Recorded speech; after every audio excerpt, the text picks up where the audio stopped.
Abran por favor la Biblia en 2 Timoteo capítulo 2, o vamos a el capítulo 1 a empezar. 2 Timoteo capítulo 1, interrumpimos los mensajes en Oseas para venir aquí a 2 Timoteo.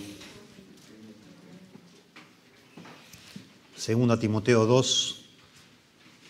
1 y después el 2.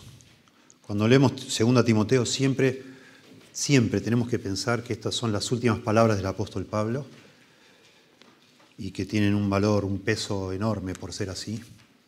Toda la Biblia es palabra de Dios, claro que sí. Pero nosotros, al saber que estas son las últimas palabras de Pablo, leemos con más comprensión que esto es lo que está en su corazón, ¿no? Estas son sus palabras a su discípulo más fiel y esto es lo que él le pesa en su corazón, que es lo que debe hacer su sucesor, ¿no?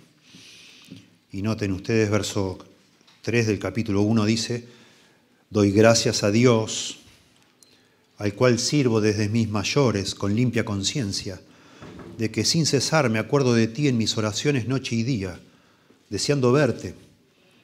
Le está hablando a Timoteo, obviamente, al acordarme de tus lágrimas para llenarme de gozo, trayendo a la memoria la fe no fingida que hay en ti, la cual habitó primero en tu abuela Loida y en tu madre Eunice, y estoy seguro que en ti también.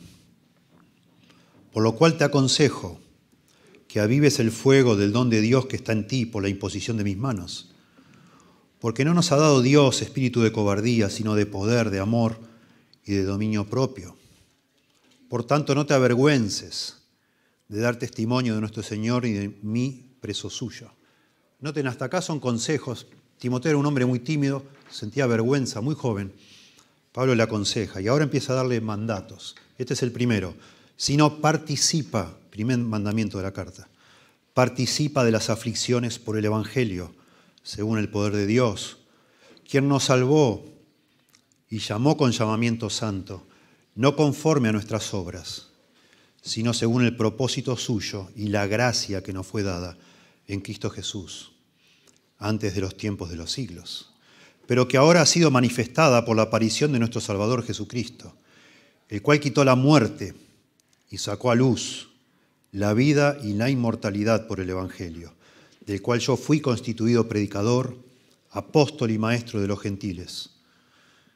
Por lo cual asimismo padezco esto, pero no me avergüenzo, porque yo sé a quién he creído y estoy seguro de que es poderoso para guardar mi depósito para aquel día. Segundo mandato, verso 13. Retén la forma de las sanas palabras que de mí oísteis y la fe, en la fe y amor que es en Cristo Jesús. Tercer mandato, verso 14. Guarda el buen depósito por el Espíritu Santo que mora en nosotros. Ya sabes esto, que me abandonaron todos los que están en Asia, de los cuales son Figelo y Hermógenes. Tenga el Señor misericordia de la casa de Onesíforo, porque muchas veces me confortó y no se avergonzó de mis cadenas, sino que cuando estuvo en Roma me buscó solícitamente y me halló. Concédale al Señor que haya misericordia cerca del Señor en aquel día, y cuánto nos ayudó en Éfeso, tú lo sabes mejor. Cuarto mandato, tú pues, hijo mío, esfuérzate en la gracia que es en Cristo Jesús. Lo que has oído de mí ante muchos testigos, esto encarga. Quinto mandato, a hombres fieles que sean idóneos para enseñar también a otros. Tú pues sufre, sexto mandato, sufre penalidades como buen soldado de Jesucristo. Ninguno que milita se enreda en los negocios de la vida a fin de agradar a aquel que lo tomó por soldado. Y también el que lucha como atleta no es coronado, sino lucha legítimamente. El labrador, para participar de los frutos, debe trabajar primero. Séptimo mandato, considera lo que te digo y el Señor te dé entendimiento en todo. Octavo, acuérdate de Jesucristo, del linaje de David, resucitado de los muertos, conforme a mi evangelio, en el cual sufro penalidades, hasta prisiones a modo de malhechor, mas la palabra de Dios no está presa. Son las palabras finales. Bueno, y continúa, por supuesto, el capítulo 3, capítulo 4 del apóstol Pablo. y por eso prestamos mucha atención a los mandatos que él le da a Timoteo, el que iba a continuar su obra. Son palabras con un tono para mí muy triste, porque él dice que lo han abandonado todos, los que estaban en Asia. Es impresionante. Cuando vamos leyendo las cartas del apóstol Pablo, lo admiramos mucho a él, más allá de por el esfuerzo, o además de por el esfuerzo, por toda su labor, siempre está rodeado de un montón de personas, Pablo. Y uno dice, qué visión este hombre, ¿no? Formar tanta gente para cuando ella no esté, o esa gente siga. Y acá terminando su vida dice, todos los que están en Asia me han abandonado, todos. Y uno dice, wow, es tremendo esto. Y este hombre Timoteo es el único fiel que le queda, parece. Y para colmo es un hombre tímido, que se avergüenza. Y entonces Pablo obviamente le va a dejar, esta es la persona que él tiene, la mejor persona que tiene a su lado es Timoteo. Lo dice ya cuando le escribe a los filipenses, a ninguno tengo del mismo ánimo, ni que tan sinceramente se interese por vosotros, porque todos buscan lo suyo propio, no lo que es de Cristo Jesús. Filipenses 2:20 dice eso. Y entonces a Timoteo le va a dar este encargo, por supuesto, y esto es parte de la palabra de Dios que nos queda a lo largo de las generaciones, de los siglos. Esto es un encargo solemne que nos hace pensar a todos de lo que debe hacer una iglesia, realmente, cuál es la función más importante de una iglesia, o de la iglesia, o de cualquier iglesia en cualquier lugar, en cualquier época. Es transmitir fielmente el Evangelio a la siguiente generación. Eso es lo único que está pensando Pablo. Bueno, yo ya me muero, ya está. Acabé la carrera, hice lo que debía. Lo que importa acá es qué va a pasar con la verdad del Evangelio. No importa la cantidad de personas que haya dentro de una iglesia, en cualquier lugar. Si son muchos, si son pocos. No importa eso. No importa la influencia política que tenga una iglesia, tampoco en un país. No interesa eso. Interesa lo que va a pasar con el mensaje del Evangelio. Si va a continuar a la siguiente generación o no. Porque eso es lo que interesa. Esa es la función de la iglesia, transmitir un mensaje. El Señor nos dejó para que nosotros en su nombre extendiéramos este mensaje del Evangelio. Y eso es lo que nos debe preocupar a todos nosotros. Todos nosotros que hemos sido salvos por gracia, al haber sido salvos inmediatamente nos inunda, nos invade el Espíritu Santo en el corazón. Viene a habitar el Espíritu en nuestro corazón y eso empieza a cambiar muchas cosas que nosotros vemos y pensamos. Y una de esas cosas es un celo. Como decía Tony, hermosa oración, ¿no? Nosotros no ofrendamos porque queremos un favor de Dios, pero estamos agradecidos, por eso ofrendamos. Y empezamos también a sentir una preocupación genuina y un celo sano por la iglesia del Señor Jesucristo, por la verdad. Porque es la verdad que nos salvó, sabemos que no la hicimos nosotros, entendemos por la gracia de Dios que es algo que se nos concede, es un regalo que se nos da, que no lo inventamos nosotros ni ningún hombre, y quisiéramos que eso le llegue a otras personas, claro que sí. Y daríamos, y de hecho lo hace mucha gente, daríamos la vida por la iglesia, daríamos nuestras posesiones, daríamos todo. Lamentablemente a veces hay personas que lo hacen en lugares que no están bien, ¿verdad? Pero lo hacen de corazón, pero no son los lugares apropiados para hacerlo. Y nosotros entonces debemos asegurarnos que la iglesia donde estamos, y especialmente los líderes, estos, ni hablar, Timoteo era un líder, Pablo era un líder, Timoteo era un líder.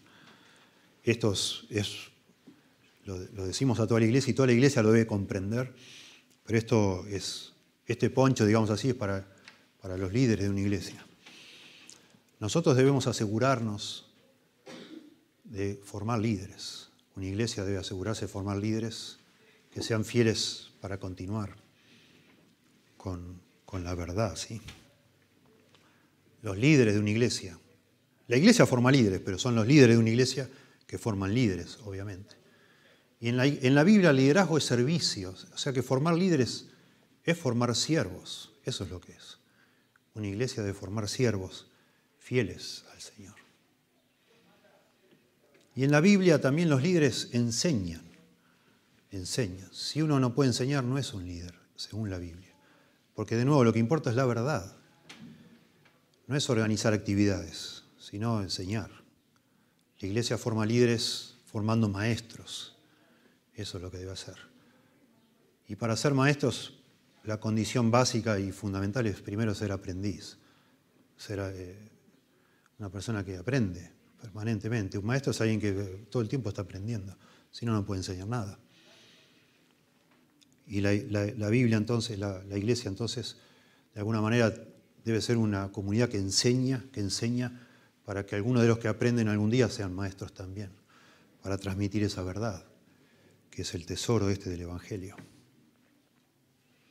Tenemos que formar sucesores, siervos, personas humildes, que no se crean, usando palabras de MacArthur, que no se crean que son chefs, sino sencillamente mozos que sirven algo que preparó el gran chef, que es el Señor, ¿no?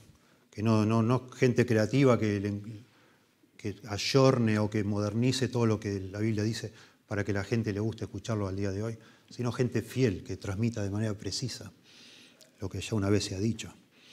Y ese es el énfasis que vemos acá. Ese es el énfasis de lo que dice Timoteo y lo que dice Pablo y lo que debe, por supuesto, entender Timoteo. En primer lugar, yo voy a subrayar algunas verdades, ¿sí? Tratando de ser fiel al pasaje, pero en el orden, tratando de seguir el orden del versículo 1 y 2 del capítulo 2, ¿sí? Cuando Pablo le dice a Timoteo, tú pues, hijo mío, esfuérzate en la gracia que es en Cristo Jesús. Tomando de estos dos versículos, comenzando en el versículo 1, veamos algunas verdades aquí, 4 verdades. En primer lugar, la iglesia, yo digo la iglesia, son los líderes de la iglesia, nosotros los que estamos liderando, la iglesia debe enseñar a vivir la verdad del Evangelio. Acá lo que se requiere es guardar, proteger, transmitir fielmente el Evangelio, el tesoro, el depósito, dice acá. Para hacer eso, en primer lugar, esto se debe hacer en el contexto donde se vive el Evangelio.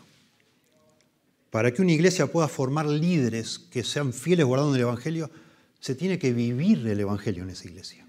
Si no, es una teoría nada más. Es un concepto, pero que lo creemos en la mente, pero no lo practicamos en la vida. Se tiene que vivir. Y es muy interesante que Pablo le está diciendo a alguien que ya está convertido, obviamente. Se cae de maduro, es más que obvio que esos líderes deben ser creyentes. Deben haber creído el Evangelio. Si no, ¿cómo van a guardar algo que no lo conocen? ¿Cómo van a defender algo que no saben ni que existe y no lo han entendido? Obvio que tienen que ser creyentes, que han venido a la fe en el Señor Jesucristo. Pero también tienen que vivir el Evangelio. El Evangelio no es un boleto para la salvación, para ir al cielo y nada más.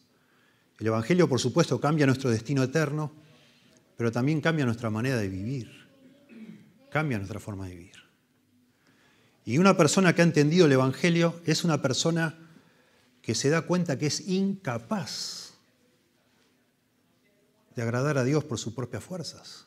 Eso es el Evangelio. Yo llegué a ser cristiano el día que me di cuenta que yo no podía complacer a Dios por más bueno que tratara de ser.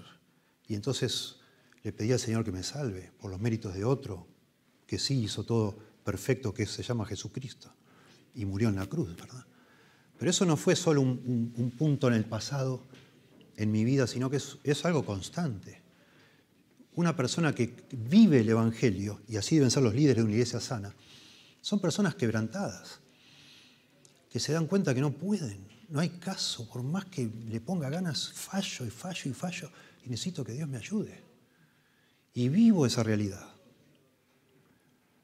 Un líder evangélico no debe ser una persona creída, autosuficiente, que se la da de algo, que no entendió nada. Esas personas no van a ser fieles transmitiendo el Evangelio, porque no lo viven, no lo transmiten, no lo ejemplifican. No parece que necesitaran más de Dios. Tremendo cuando Pablo le dice, tú pues, esfuérzate en la gracia que es en Cristo Jesús. Es hermoso el concepto. Esfuérzate en la gracia. Esfuérzate en la gracia. Yo no sé ustedes cómo viven sus vidas, pero a veces hay frases de la Biblia que son muy poderosas.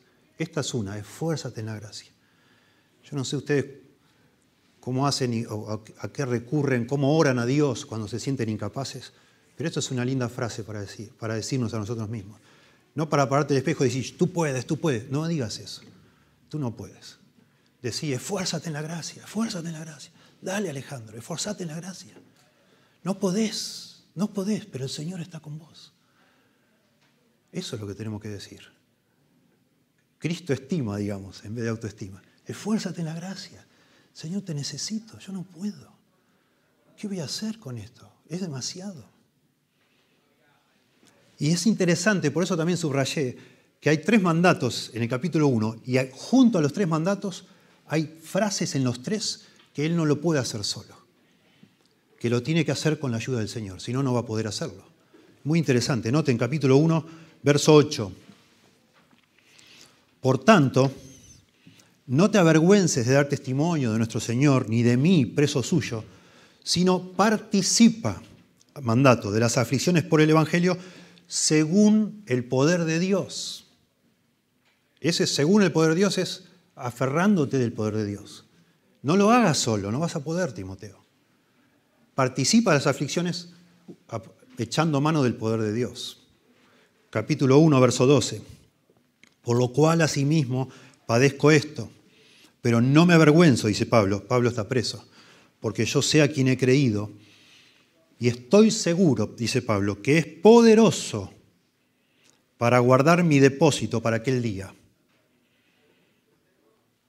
Retén, segundo mandato, retén, es la idea de guardar, ¿sí? De sostener la forma de las sanas palabras que de mí oísteis en fe y amor que es en Cristo Jesús. Bueno, antes de mandarle que retenga ese depósito, está diciendo Pablo que él está confiado de que el Señor es poderoso para ayudarle a guardar ese depósito. Eso que le ha confiado Dios, Dios mismo le está ayudando a mantenerlo, retenerlo y que no se pierda.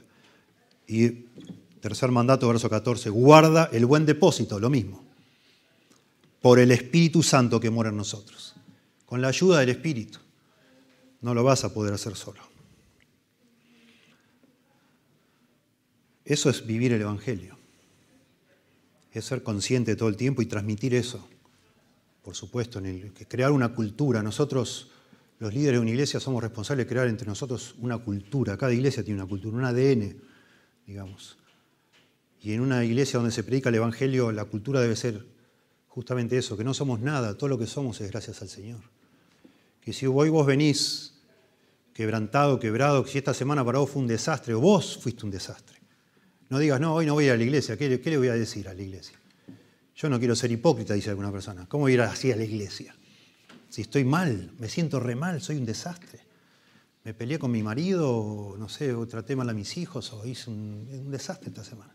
Yo no voy a ir a la iglesia, no me gusta fingir lo que no soy. Bueno, en una iglesia sana vas igual, porque nos juntamos todos, personas que somos tremendas. No nos sale bien nada todo el tiempo. Qué impresionante.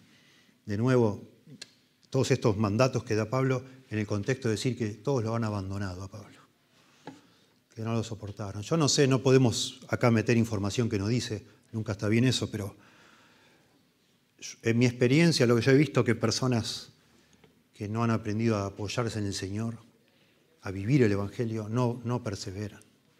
No perseveran. No sabemos de esta gente que abandonó a Pablo si después volvió, puede ser. No lo sabemos. Pedro abandonó al Señor y volvió, ¿verdad? A lo mejor algunos de ellos volvieron después, gracias a Dios. Pero bueno, aquí lo que sí sabemos es que la persona que se apoya en sus propias fuerzas no va a tener cuerda para mucho más. Tarde o temprano va a desfallecer. Y es interesante que Pablo, el discípulo que le queda más fiel es el hombre que parece más débil. Qué interesante, ¿no? Más que se avergüenza, que es tímido. Es interesante. Y en él, al final, Pablo es lo que tiene, es lo que Dios le dejó. En él deposita el legado, este depósito tan sagrado, ¿no? Tremendo. Tú pues, hijo mío, esfuérzate en la gracia que es en Cristo Jesús. Este pues, con el que comienza el capítulo 2, está claro que conecta con el capítulo 1, con esto que venía diciendo sobre el depósito, ¿sí? Hay una conexión allí. Y conectando también con todos los que abandonaron. Timoteo, vos sabés que me abandonaron todos los de Asia. Bueno, pero vos, a propósito, Timoteo estaba en Éfeso, que era la capital de Asia. O sea, estaba rodeado Timoteo de todos los que lo habían abandonado a Pablo. Pero dice, pero tú pues, esfuérzate. No me abandones, Timoteo. Vos no me abandones. No importa que seas tímido, que te avergüences. Sé fiel, Timoteo. Sé fiel. No abandones. Esfuérzate en la gracia. No se va ni un... Esto es muy, muy importante y se desarrolla mucho en libros enteros de teología. No debemos ser extremistas, ni pensar que todo depende de nosotros, entonces nos rompemos el alma. Eso se llama legalismo. Parece que nosotros somos los artífices de todo lo que hacemos. O que pensamos, bueno, la salvación ya está, el Señor la compró, yo no podía, pero ahora todo depende de mí. No. Ni irte al otro extremo, que decir, bueno, no, si la salvación es por fe, la vida cristiana también es todo por fe, y la santificación es por fe. La clave es no hacer nada, que el Señor haga todo por mí. En ese concepto falso de la vida cristiana, la clave es la llamada consagración. Cada tanto pasar al frente, a darle tu vida al Señor, tirar un palito en un fogón, no sé. Cada tanto la clave es que vos examines tu vida y vos descubras en qué áreas vos tomaste el control y renuncies a eso, lo sueltes de nuevo y se lo des al Señor. ¿Sí? La idea que a veces se utiliza mucho es como de un auto, ¿no? Un vehículo, donde se supone que el Señor debería conducir y vos tenés que ir al lado. Y si de repente te das cuenta que estás conduciendo vos, tenés que ir a un servicio, en general se llaman servicios de avivamiento. Es algo muy difundido en el mundo evangélico, muy. Se hacen campañas de avivamiento en muchas áreas de Estados Unidos, en el sur de Estados Unidos, muy famosa. Y una vez al año viene un predicador que por lo general es muy efusivo y lo están esperando los hermanos para reconsagrarse al Señor. Esa es la campaña de avivamiento. Para que la vida entonces vuelva a tomar ímpetu espiritual, la clave es pasar al frente y darle de nuevo el volante al Señor. Pero eso no es lo que la Biblia nos dice. Eso no es. Hay un balance en esto, esfuérzate en la gracia. Porque no está diciendo que no te esfuerces. La clave está que el Señor tome el control de todo, vos soltá nomás. Hay un famoso libro llamado El secreto espiritual de Hudson Taylor. A mí me voló la cabeza cuando lo leí, porque me faltaban categorías teológicas para discernir que hay error ahí. Pero cuando lo leí dije, wow, esto es maravilloso. Lo leí 3 veces. El secreto espiritual de Hudson Taylor. Fue un misionero que fue a la China y el secreto espiritual, él dice, lo escribió su hijo el libro, él dice que es no ya yo, no ya yo. Y su secreto espiritual era dejar que el Señor haga. Y siempre dejar, soltar. Basado supuestamente en Gálatas 2:20, ya no vivo yo, mas Cristo vive en mí. Bueno, hoy entiendo teológicamente que eso, Hudson Taylor fue parte de un grupo llamado Teología de Keswick, se escribe con W, Keswick, que fue como una versión, digamos así, conservadora de la teología pentecostal o carismática, que es la idea otra vez le llamaron a este movimiento santificación por fe, dejar que Dios haga, dejar que el Señor haga todo y nosotros no hacer nada. Es un error, hermanos, es un error. Yo he visto cosas tan tristes en el mundo evangélico y viajando como viajé con la ayuda del Señor, ¿no? Tantos años al sur, al estado de Tennessee, vi cosas tan feas en esas supuestas campañas de avivamiento y hablando con personas y saber detalles aberrantes de la vida privada de muchas personas y que estaban esperando que venga el famoso predicador para pasar al frente y hacer borrón y empezar de nuevo con todas las andadas. Esfuérzate en la gracia, esfuérzate en la gracia. Por supuesto, esforzarnos solo es ridículo, es como pedirle a un caracol que se apure, no sé, o que un caballo vuele, no puede ser. No, sería una estupidez que Pablo diga, Timoteo, ponele ganas, dale, sé más estoico, hacé más fuerza, levantate más temprano, dormí menos, lo que sea. No es ese el punto. Es esforzarnos en la gracia. Sí, levantate más temprano si podés, pero levantate orando al Señor que te ayude, encomendando tu día al Señor, buscando al Señor de corazón y esforzate. Claro que sí, pero con la ayuda del Señor. Eso es lo que está diciendo. Es muy interesante que el verbo es un imperativo pasivo, cosa rara. Nosotros tenemos voz activa y voz pasiva en español. ¿Sí? Voz activa es algo que yo hago. Voz pasiva es algo que a mí me hacen. Pero los imperativos en español son activos, no pasivos. Porque si es algo que yo hago, ¿cómo me van a mandar que alguien me haga algo? Bueno, cuando es un imperativo pasivo es eso en griego. Pablo le está mandando a Timoteo que alguien le haga algo a él. Esfuérzate. Pero en pasivo sería, bueno, lo traducen algunas Biblias, sé fortalecido interiormente. Sé fortalecido. Muy interesante. Sé fortalecido. La versión popular traduce, recibe fuerzas de la bendición que tenemos por estar unidos a Cristo Jesús. Es como que le está dando una orden que es raro. Pero es lo que es esa tensión que nos trata de explicar la Biblia. Sin mí no podéis hacer nada. Entonces trato de hacer todo lo que puedo, pero con Él. Me esfuerzo en Él, con la ayuda de Él. Trato de que Él me dé las fuerzas. Bueno, a esto en la Biblia teológicamente se le llama sinergismo. Sinergia, la palabra sinergia, es la idea de combinar fuerzas para lograr algo. Monergismo es la idea de mono es uno, ¿no? Sin es la idea de con. La salvación de nuestra alma es monergista, quiere decir que Dios salva, Dios nos salva, 100% lo hace Él.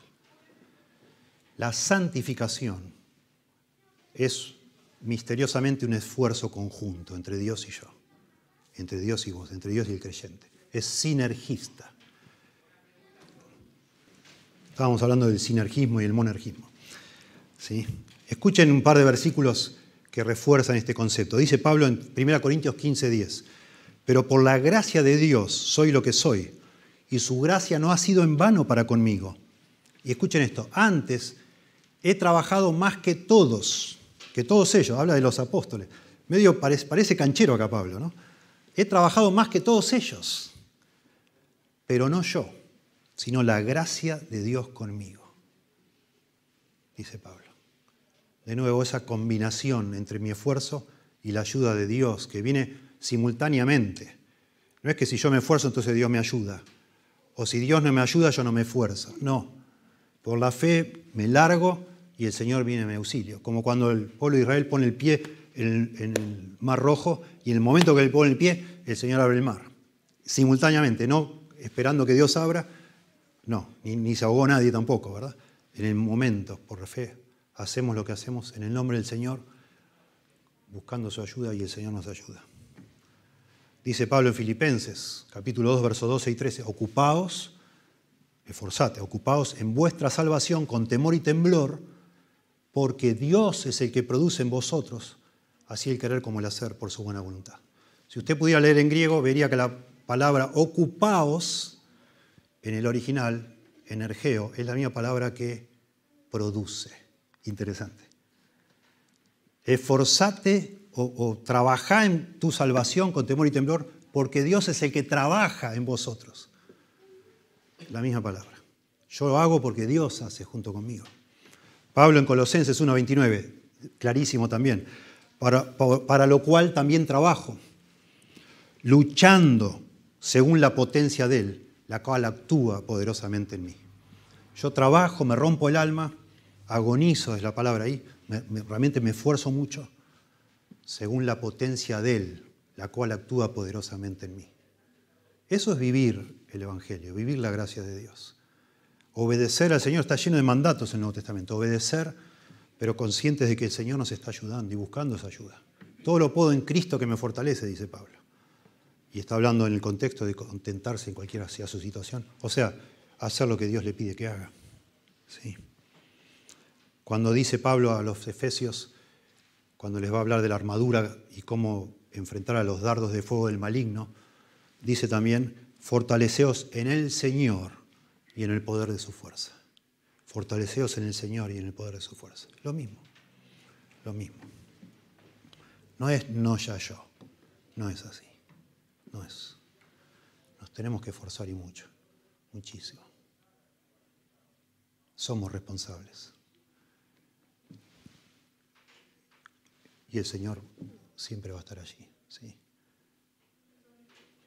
Esta semana salió un artículo muy lindo y lo mandamos a los ancianos y a los diáconos de esta iglesia para conversar entre nosotros. Muy interesante, un muchacho se llama Jared Wilson, un hombre ya, supongo, que está muy involucrado en el ministerio pastoral, escribe libros sobre pastorado. Y el artículo decía, cultivando un clima de gracia en la iglesia, 18 de octubre de 2021, esta semana que pasó. Y él habla de 6 puntos para cultivar una cultura, un clima de gracia en la iglesia. Me llamó la atención el punto 4. Lo que estamos hablando, una iglesia que vive el Evangelio, un clima de gracia. Noten el punto 4. Establezca líderes cojos. De los ancianos en adelante, no establezca ningún líder que no tenga antecedentes o reputación de humildad. Querrá saber si el líder alguna vez se ha roto, si alguna vez le han cortado las piernas. No establezca líderes que no anden cojeando, porque a menudo no sienten empatía por los quebrantados, los heridos, los abusados o los penitentes. No otorgue poder a ningún líder que no se haya enfrentado y luchado contra su propio pecado, que no demuestre una humildad constante acerca de su pecado y un dolor por él. Los líderes que no conocen personalmente el escándalo de la gracia crean un clima de falta de gracia en una iglesia. Me encantó. Entonces, para que una iglesia sea fiel, preservando el Evangelio y transmitiéndolo a la siguiente generación, debe vivir ese Evangelio. Debe vivir el Evangelio del Señor. En segundo lugar, la iglesia también debe enseñar a estos líderes no solo a que vivan el Evangelio, sino justamente a que lo guarden, a guardar la verdad del Evangelio. Es lo que dice acá, lo que has oído de mí ante muchos testigos. Ese es el Evangelio.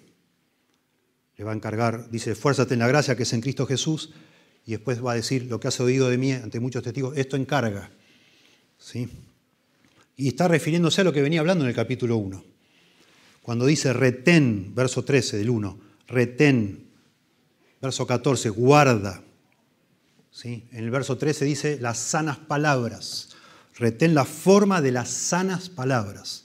Muy interesante, que de mí oísteis. En la fe y amor que es en Cristo Jesús. Guarda el buen depósito. Y en el verso 12 también dice, es poderoso para guardar mi depósito. Me llama mucho la atención este concepto de depósito. Depósito. Muchísimo.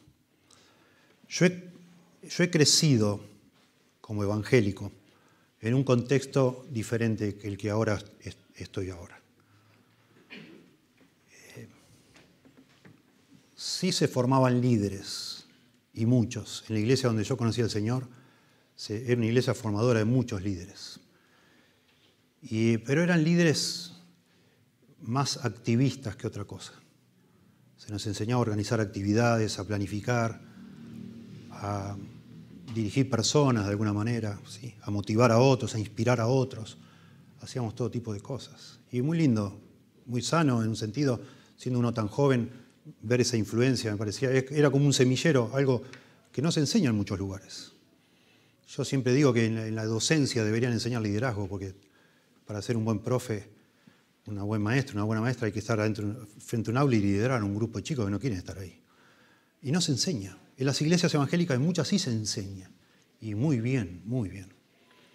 Pero faltaba este detalle de la verdad. La verdad. Parece que el objetivo era tener gente. Y liderar y, digamos, conducir y administrar personas. Pero faltaba ese detalle de la verdad. Al punto que también en esa formación de liderazgo a veces te decían, bueno, ya, deja de leer, Alejandro. Dejate de hinchar con los libros. No es eso el ministerio. Tenés que estar con la gente, la gente, la gente. No es así. No es así. No es lo que dice la Biblia. Claro que hay que estar con la gente, pero si perdiste el contenido de lo que salva a las personas, ¿para qué está con la gente? ¿De qué le sirve a la persona todo eso? No tiene sentido. Y es lo que pasa, ustedes conocen el mundo evangélico, yo creo, y algunos más que otros. No hay sustancia ya en muchos lugares. Es pura cáscara, puro ruido, mucha emoción. Mucho ruido y poca luz. No hay luz, ya no hay luz, no hay verdad, lamentablemente.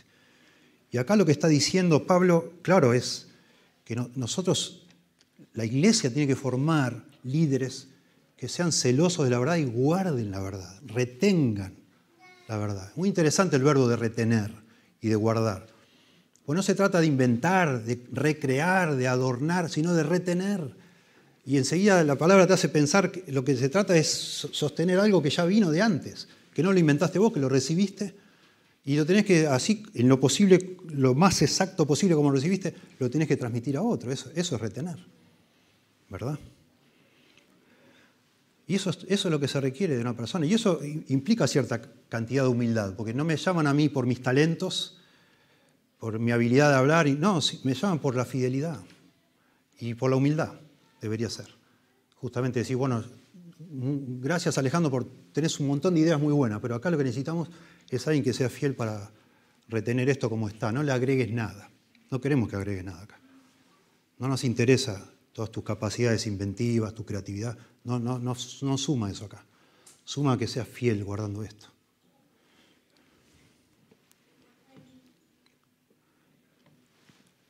Pablo dice que esta verdad que Timoteo tenía que guardar la había oído de Pablo. Timoteo la había oído de Pablo.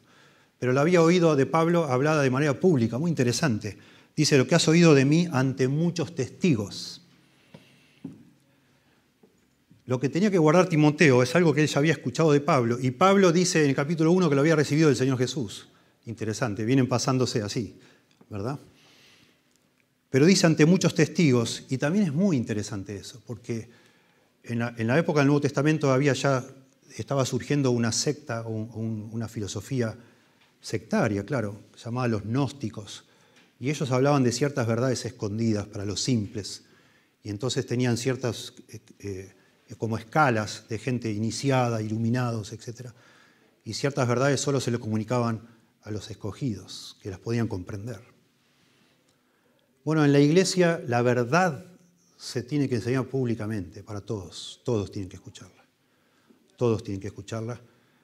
Y de ese todos, Dios levantará personas que van a ser los que sean responsables o tengan el llamado para ser fieles y transmitirla fielmente a la siguiente generación. Y toda la multitud que escuchó esa verdad va a servir como confirmación de que esa es la verdad.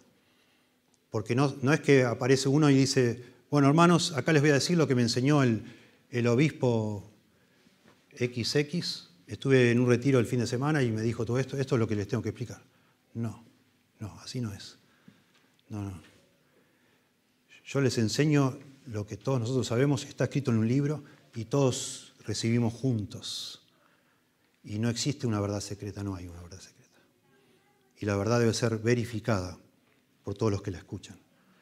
Y cualquier persona que viene de un lado, de pronto de otra ciudad, viene acá y empieza a congregarse con nosotros y algún día quizás Dios lo exalte para enseñar entre nosotros, tiene que enseñar necesariamente lo mismo que enseñó el Señor Jesús. Y lo mismo que está escrito en las Escrituras y lo mismo que todos conocemos. No es una verdad escondida. Y cualquier persona que ande de un lado al otro con esa supuesta verdad que alguien no conocía, enseguida todos nosotros tenemos que accionar todas las precauciones porque eso suena a falsa enseñanza. Porque así es la Biblia. ¿Sí? No existe tal cosa como algo escondido para nada. Esta verdad que Timoteo escuchó frente a muchos testigos, no una vez, la idea acá, que la forma que usa los verbos es que la escuchó muchas veces. Esto es todo digamos así, una experiencia, Timoteo, de vida con el apóstol Pablo. Todo el tiempo, no hubo inconsistencias en eso. Eso debería él transmitir a otros. Y esta verdad, por supuesto, se guarda siendo precisos, tratando de ser minuciosos, estudiando esa verdad, conociéndola, profundizándola y después enseñándola públicamente, por supuesto, ¿sí? Casi todos los mandatos, si usted mira toda 2 Timoteo, todos los mandatos que hay en 2 Timoteo, todos tienen que ver con la verdad. Todos. ¿Sí? Recuérdales, capítulo 2, verso 14, que no contiendan sobre palabras, que para nada aprovecha. Procura presentarte, 2.15, como obrero aprobado, que no se avergüenza, que usa bien la palabra de verdad. Evita profanas y vanas palabrerías, 2.16. Son formas de guardar la verdad. No pierdas el tiempo, Timoteo, hablando tonterías. Enseña a tus discípulos a que hablen la verdad y no peleen. que usen bien la palabra de verdad. Huye de las pasiones juveniles, sigue la justicia, la fe, el amor y la paz. Desecha cuestiones necias e insensatas, 2:23. Leímos hoy, debes saber, 3:1, que vienen tiempos peligrosos. Va a haber lleno de gente en la iglesia que no le importa la verdad. Pero persiste tú, ya lo vimos, persiste tú, ¿en qué? En lo que has aprendido. ¿Y qué ha aprendido, Timoteo? Que desde la niñez ha sabido las Sagradas Escrituras. A los 5 años se le enseñaba a un chico, cuando dice ahí, desde la niñez, está hablando de un chico de 5 años. Persiste tú, estamos hablando del 3:14, en lo que has aprendido. Y todo el tiempo venía hablando de los falsos maestros que siempre están queriendo aprender cosas nuevas, siempre enseñando cosas novedosas que nadie había oído antes. Y Pablo dice a Timoteo, pero vos, Timoteo, continúa con lo que aprendiste desde que tenés 5 años. Las Sagradas Escrituras, las cuales te pueden hacer sabio para la salvación que es en Cristo Jesús. Y bueno, después este tremendo mandato solemne, te encarezco delante de Dios y del Señor Jesucristo, que juzgará a los vivos y a los muertos en su manifestación y en su reino, que prediques la palabra, que instes a tiempo y fuera de tiempo, redarguye, reprende, exhorta. Todos mandatos en relación con la palabra. Porque vendrá tiempo cuando no sufrirán la sana doctrina, sino que se amontonarán maestros conforme a sus propias concupiscencias y apartarán de la verdad del oído y se volverán a las fábulas. Todo relacionado con este mandato de mantener la verdad, de transmitir la verdad, sí, de defender la verdad. Entonces una iglesia sana debe vivir la verdad del Evangelio, que se respire, sea parte de nuestra cultura, el Evangelio, la gracia de Dios. Debemos enseñar a las personas, a todos nosotros, a guardar la verdad del Evangelio. A ser celosos de que cuando alguien viene acá sea preciso, que no nos venga con historias de cuentos y cosas que él vio, que escuchó, que en sueño alguien le dijo. Eso no suma nada. Eso no se hace. Nadie nos pidió que hablemos de lo que soñamos anoche. No nos interesa. Le interesa lo que dicen las Escrituras, lo que el Señor dijo y se fue transmitiendo fielmente. En tercer lugar, no solo enseñamos a vivir la verdad del Evangelio, no solo enseñamos a guardar, sino a transmitir la verdad del Evangelio. Porque dice, esto encarga a hombres fieles que sean idóneos para enseñar también a otros. Hace años, cuando estudiando este pasaje, para mí fue como una comprensión preciosa, darme cuenta que la forma más efectiva de guardar algo no es esconderlo, sino es multiplicarlo la mayor cantidad de veces posible. Sobre todo en el contexto cuando Pablo dice, todos los que estaban en Asia me abandonaron. Sería un error si yo tengo que guardar algo, en este caso es una verdad, ¿no? Si yo tengo que guardar algo y digo, bueno, tomá, Tony, protege esto, que nadie lo toque, encerralo, guardalo. Y si después Tony tropieza y se aparta, se acabó ahí. En cambio, si lo enseñamos a la mayor cantidad de gente posible. Bueno, a lo mejor él se aparte, ojalá que no. A lo mejor alguno de nosotros caemos. Pero alguno, quizás el menos pensado, el más tímido, el más vergonzoso, a lo mejor sigue siendo fiel y lleva la verdad. Y esto es lo que está diciendo acá Pablo, me encanta. Porque esta misma verdad ahora Pablo le va a decir a Timoteo que escoja a ciertas personas para darles más a esas personas. Pero ante todo esas personas fueron parte de la multitud que oyeron a Pablo hablar o predicar públicamente la verdad. Y eso es hermoso, ¿sí? Esto encarga, esto que Timoteo había oído públicamente, encarga a hombres fieles que sean idóneos para enseñar también a otros. Bueno, esto de encargar es algo solemne también. Cuando dice te encarezco, capítulo 4, verso 1, ese verbo es muy solemne. Cuando se usa esa palabra te encarezco en la Biblia, siempre se usa con 2 testigos. Es tremendo. Porque es una forma muy solemne de encargar algo a alguien. Acá Pablo dice delante de Dios y del Señor Jesucristo. En el Antiguo Testamento Moisés dice, les encargo tal cosa delante de Dios y del cielo. Siempre había 2 testigos, solemne. Y acá está hablando de encargar algo de manera solemne a ciertas personas. Que sean fieles, a hombres fieles, dice acá. Esto es para preservar la verdad. Y esto de nuevo es lo que lamentablemente en mi formación inicial faltó. De alguien que tuviera un celo por la verdad y que dijera, por favor, muchachos, jóvenes, ustedes se están preparando para ser líderes, estudien, estudien, estudien, analicen, disciernan, piensen. No estamos acá para organizar juegos. Yo me había comprado una colección, ya tenía un estante lleno en mi casa de libros sobre juegos. Tremendo. Gasté una fortuna comprando libros sobre juegos y tomé cursos, cómo dirigir campamentos, cómo dirigir juegos. Porque yo quería ser pastor, claro. Imagínense, tenía que saber dirigir juegos. Tremendo.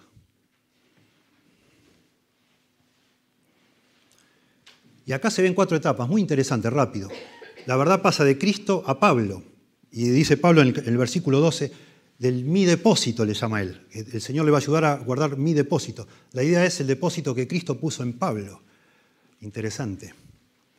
Capítulo 1, verso 12. La palabra depósito, busqué en un diccionario griego, parateque, depósito encomendado, dice, propiedad encomendada a otro que entonces asume la responsabilidad por ella. Lo que entendemos por depósito. Tomá, te dejo esto, guardalo, yo te voy a pedir un día que me lo devuelvas, pero esto te lo deposito acá, me lo cuidás, por favor. Eso es el depósito. Pablo dice, cuando él empezó a explicar el evangelio que él predicaba, dice, yo no lo recibí de hombre alguno. En Gálatas se explica eso. Dice, ni lo recibí ni lo aprendí de hombre alguno, sino por revelación de Jesucristo. El Señor le dio comprensión. Y por supuesto, Pablo fue humilde y fue a verificar con los apóstoles en Jerusalén si estaba bien. Le dieron el visto bueno y él entonces salió a predicar. En segundo lugar, Pablo, que había recibido la verdad de Cristo, le confió esa verdad a Timoteo, enseñándola públicamente, no solo a Timoteo, sino a muchas otras personas. Se la confió, le dio ese depósito, que dice en el capítulo 1, en el verso 13 le llama las sanas palabras que de mí oíste. La palabra de mí oíste, lo mismo, la misma frase se repite en el capítulo 2. Son las sanas palabras que de mí oíste. Capítulo 1, verso 13. ¿Sí? Ante muchos testigos. De nuevo, el factor verificación allí. Que no se descuelgue con una cosa nueva, rara. Había muchas personas. Cuando Timoteo estaba aprendiendo, había otros aprendiendo junto con Timoteo, que seguramente habían tenido contacto con otros apóstoles. Podían verificar lo que Pablo enseñaba, que no estaba agregando ni inventando nada. Bueno, ahora Timoteo, tercera fase, digamos. Jesús a Pablo, Pablo a Timoteo, Timoteo ahora a hombres fieles. Eso es lo que debía buscar. Por supuesto, creyentes, ancianos creyentes, que tenían que preservar este depósito, esta tradición, digamos así. Interesante que este concepto se repite en 2 partes más. Dice que el que anhela obispado, capítulo 3 de 1 Timoteo 3, dice que es necesario que sea irreprensible y empieza a dar otros requisitos, dice apto para enseñar. Un pastor debe ser apto para enseñar, o un anciano.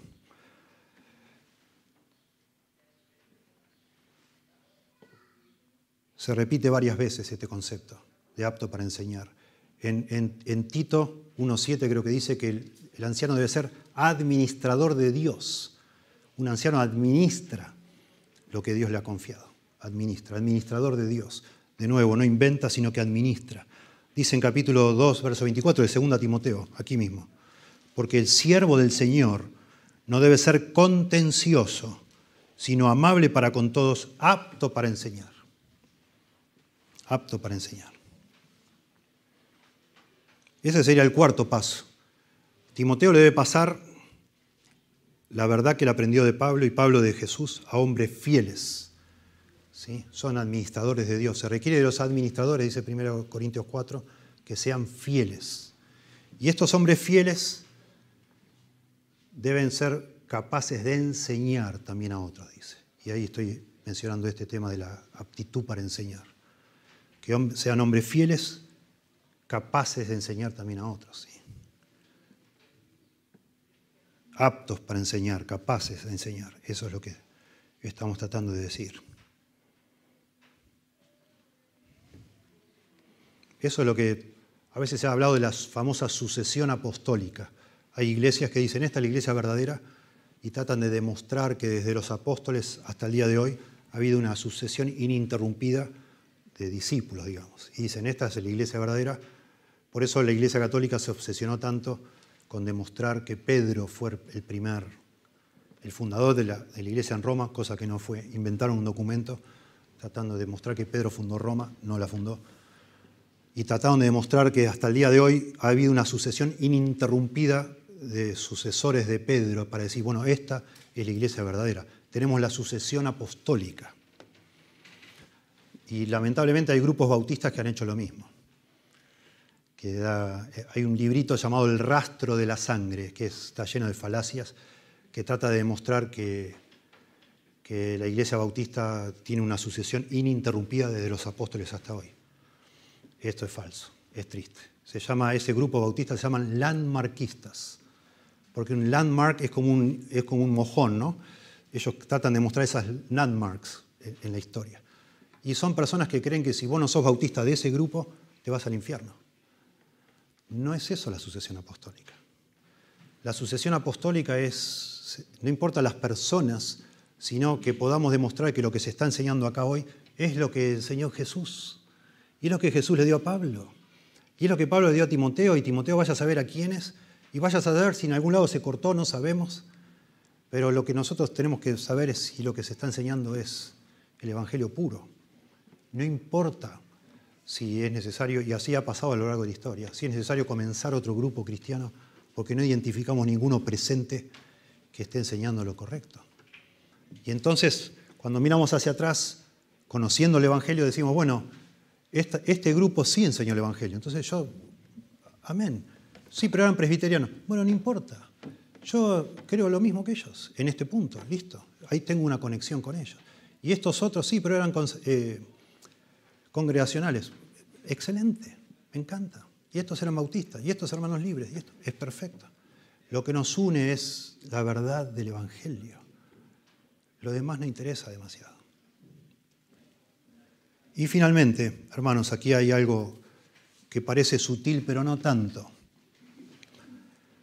En cuarto lugar, no solo debemos enseñar a vivir la verdad del Evangelio, no solo debemos enseñar a defender o a guardar la verdad del Evangelio, a transmitir la verdad del Evangelio, sino también a sufrir por la verdad del Evangelio. Y esto se ve que Pablo le da mucha importancia porque toda la carta está hablando del sufrimiento. Da la impresión de que el diagnóstico que hace Pablo de todos los que abandonaron por eso, porque no se imaginaban lo que iban a sufrir.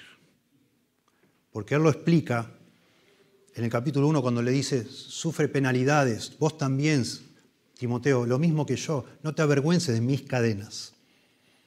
No me abandones porque estoy preso. Todos me abandonaron, vos no lo hagas. Esfuérzate en la gracia y transmití así como te digo. Y entonces continúa, tú pues, versículo 3, tú pues sufre penalidades como buen soldado de Jesucristo. Eso es lo que los demás no quisieron hacer. Ninguno que milita se enreda en los negocios de la vida a fin de agradar a aquel que lo tomó por... No voy a explicar estos versículos, solo voy a hacer hincapié en este mandato, sufre. Ninguno que milita se enreda en los negocios de la vida a fin de agradar a aquel que lo tomó por soldado. Y también el que lucha como atleta no es coronado, sino lucha legítimamente. El labrador, para participar de los frutos, debe trabajar primero. Considera lo que te digo. Mandato. El Señor te dé entendimiento en todo. Está hablando Pablo de, digamos así, de todos los requisitos para obtener algo.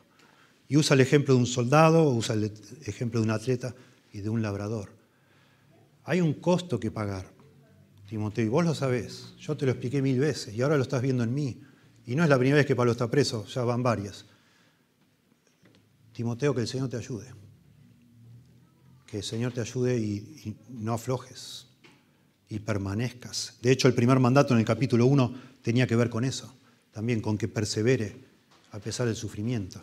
Y ahora de nuevo vuelve a lo mismo. Tú pues sufre. Considera lo que te digo, verso 7, como que frená un poquito acá. Te di un montón de mandatos y te voy a dar un montón más, pero frená un poquito, Timoteo, pensá bien en esto. Considera lo que te digo. Y le agrega, acuérdate de Jesucristo. A mí me fascina esto. ¿Cómo le va a decir a un hombre como Timoteo que se acuerde de Jesucristo? No se puede olvidar Timoteo de Jesucristo. Está hablando un creyente que es precioso, que ya ha demostrado fidelidad, que ama al Señor, que ha ido por todas las iglesias, secundando a Pablo, enseñando, que está en la ciudad de Éfeso, la ciudad más importante de todo Asia en aquella época, enseñando de Jesucristo. ¿Cómo le vas a decir que se acuerde de Jesucristo? ¿Qué pasa, Pablo? ¿De qué estás pensando? Acuérdate de Jesucristo. La idea es un presente activo. Acuérdate constantemente de Jesucristo. Y si ustedes siguen leyendo ahí, se dan cuenta que sigue hablando del sufrimiento, Pablo. Me voy al principio de cuando leímos todo. Dice, acuérdate de Jesucristo, verso 8, del linaje de David, resucitado de los muertos, conforme a mi evangelio, en el cual sufro penalidades, hasta prisiones a modo de malhechor. Mas la palabra de Dios no está presa. ¿Por qué le dice acuérdate de Jesucristo? En este contexto, cuando le dices sufre penalidades y sigue hablando de que sufre penalidades, a mí me parece que lo que está diciendo acá Pablo es acordate lo que nos enseñó Jesucristo. Que este es el camino para ser su discípulo, sufrir, sufrir. Y nosotros tenemos que enseñar a nuestros discípulos para que sean fieles y para que esta iglesia sea fiel en esta cadena de iglesias fieles que ha habido y habrá, siempre habrá. Tenemos que enseñar a que vivan la verdad del Evangelio, tenemos que enseñar a que la defiendan, la verdad del Evangelio, que la transmitan, pero también que sufran por la verdad del Evangelio. Y eso es lo que enseñó Jesús. Es impresionante. A mí me impresiona mucho, visto esto en el Evangelio de Marcos. Marcos se ha propuesto enfatizar este punto. No es que en los otros evangelios no se mencione, pero Marcos lo enfatiza y mucho. De cómo los discípulos... Bueno, Marcos fue discípulo de Pedro, ustedes saben. Cuando escribió el Evangelio, dicen que las tradiciones dicen que él escribió lo que Pedro le iba dictando, ¿no? El Evangelio de Marcos. Y lo que Marcos rescata es que todos los discípulos, bueno, al principio les costó entender realmente quién era Jesús, al final lo entendieron, ¿no? Tú eres el Cristo, el Hijo del Dios viviente, ¿se acuerdan? Y una vez que ellos entienden quién es Cristo, el Mesías, el Cristo es el Mesías, el Señor empieza de manera casi obsesiva a revelarle a ellos que tienen que sufrir, que tienen que sufrir, que tienen que sufrir. Y ellos no lo reciben bien eso. 3 veces después que el Señor se revela, o que ellos entienden que que Jesús es el Cristo, el Mesías, 3 veces el Señor le dice que Él tiene que sufrir, morir y resucitar en Jerusalén. Y las 3 veces que el Señor dice eso, los discípulos responden con orgullo y mucha arrogancia. No, Señor, no te va a pasar eso, qué barbaridad, de ninguna manera te puede pasar eso. Como si ellos supieran. Y el Señor los reprende diciendo, cállense, no me pueden hablar así. Y entonces la primera vez que el Señor revela que Él tiene que morir y sufrir, le dicen, no va a pasar eso. Y el Señor le dice, si alguno quiere venir en pos de mí, niéguese a sí mismo y tome su cruz y sígame. Y continúa el relato. Todo este es un relato en el Evangelio de Marcos, que es un relato mientras van camino a Jerusalén. Es la porción donde van andando, acercándose al momento que Jesús va a sufrir, a la pasión. Entonces el Señor de nuevo dice que tiene que sufrir y morir. Y de nuevo ellos responden con orgullo, no, Señor, de ninguna manera. Y entonces el Señor dice, si alguno quiere ser el primero, será el postrero de todos y el servidor de todos. Capítulo 9, verso 35. Y vuelven el Señor a decir, yo tengo que ir a sufrir. No, Señor, no. Y están ellos discutiendo, mientras el Señor dice que tiene que sufrir, están discutiendo quién va a ser el primero en el reino de los cielos. ¿Quién va a sentarse a la derecha, a la izquierda del Señor? ¿Quién va a ser el primer ministro, el ministro de Hacienda, yo que sé, el ministro del Interior? Y entonces el Señor, de nuevo, el que de vosotros quiera ser el primero, será siervo de todos. Y entonces es como que hay 3 ciclos, ¿no? de ellos no entendiendo lo que el Señor dice, hablando con orgullo, y el Señor tratando de hacerles bajar a la tierra y hablarles del sufrimiento y del servicio. Y al final, después de la tercera ronda, el Señor termina con una declaración que es el versículo principal del Evangelio de Marcos, que en una oración define exactamente qué es lo que vino a hacer el Señor Jesús y qué es lo que deben hacer sus discípulos. Y dice Marcos 10:45, porque el Hijo del Hombre no vino para ser servido, sino para servir y dar su vida en rescate por muchos. Y eso define todo lo que hizo Jesús y eso define lo que un discípulo de Jesús debe hacer. Sufrir por el Señor, por el Evangelio. Por el Evangelio. A lo mejor Pablo, no lo sé, a lo mejor Pablo al último de su vida se estaría recriminando que no fue lo suficientemente claro con sus discípulos, que tenían que sufrir, que iban a sufrir, que no hay otra vuelta. Y quizás muchos abandonaron porque esperaban otra cosa. Yo no lo sé. Sí entiendo por estas palabras a Timoteo que nosotros debemos ser muy enfáticos si queremos ser fieles, no solo con la verdad del Evangelio, con vivir el Evangelio, con lo que somos nosotros y lo que es Dios, cómo necesitamos a Dios, con defender el Evangelio, transmitir el Evangelio, con la importancia que es la enseñanza en una iglesia más que todas las cosas. Pero también debemos ser enfáticos en que no estamos aquí para recibir a cambio nada de gloria. No seguimos al Señor para ser famosos. No nos interesa eso, no importa eso. Sí tenemos que tratar de que escuche la mayor cantidad de gente posible, pero si por culpa de tener que exponernos públicamente para que muchos escuchen, de golpe alguna persona te convierta a vos en alguien, en algún personaje público, escapale a eso como una peste. Porque no es eso. Sería un espanto que los discípulos nuestros estuvieran deseando ser famosos. Y eso es lo que pasa hoy, es un espanto. Gracias a las redes y todo, ustedes saben. Está lleno de personas que quieren ser famosas y conocidas en el mundo evangélico. Y han sucedido y suceden cosas muy, muy feas y muy contradictorias por culpa de eso. No puede ser. Y es muy difícil que cuando una persona está tratando de ser popular, sea fiel al Señor a la misma vez. Es casi imposible. Por eso Pablo dice en Gálatas 1:10, si yo todavía quisiera agradar a los hombres, no sería siervo de Cristo, o no puedo agradar a Dios y a los hombres. No podés.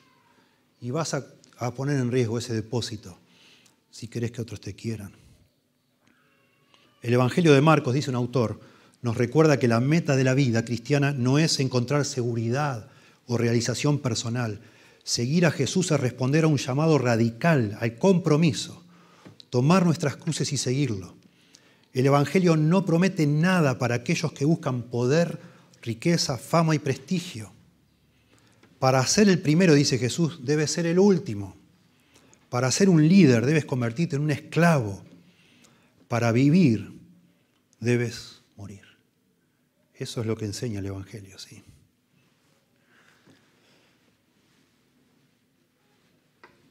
Bueno, es lo que quería compartir en cuanto a lo que creo que es muy importante que todos entendamos.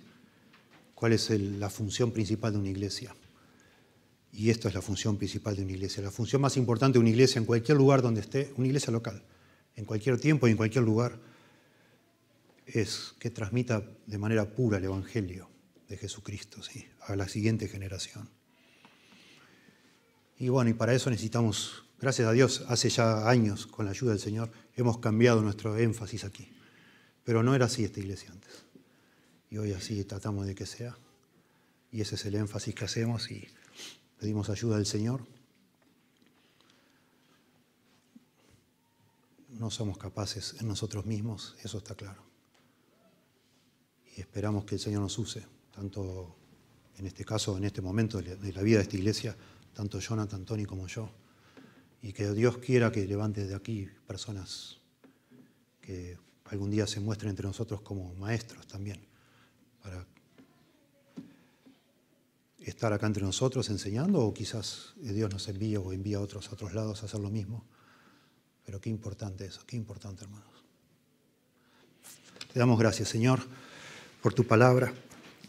Por favor, úsala en nuestra vida.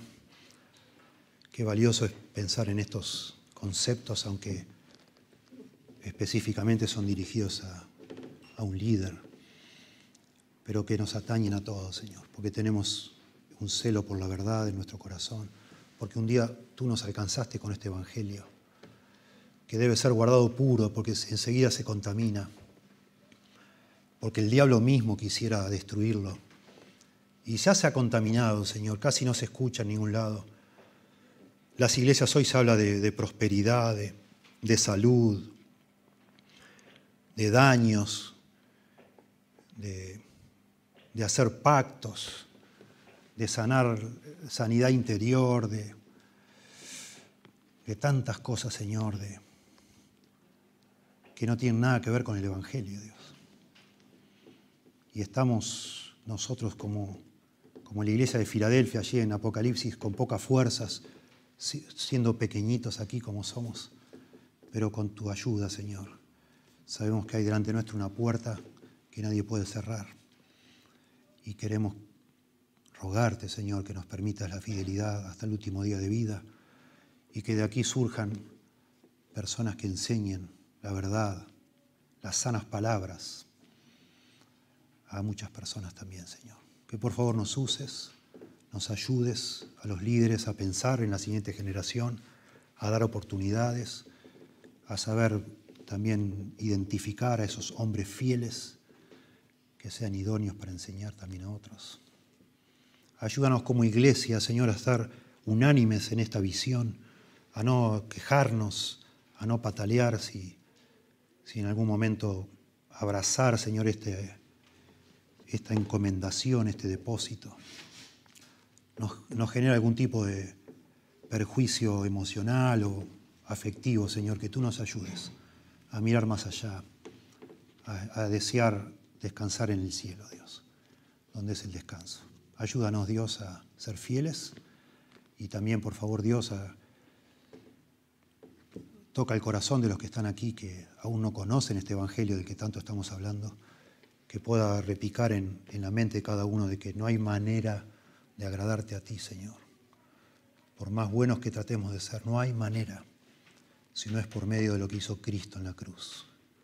Por favor, Señor, convence a cada uno de nosotros que no hay salvación si uno no se arrepiente de sus pecados y cree de todo corazón que Jesucristo es el único Salvador. Por favor, Señor. Gracias te damos por todo en el nombre de Jesús. Amén.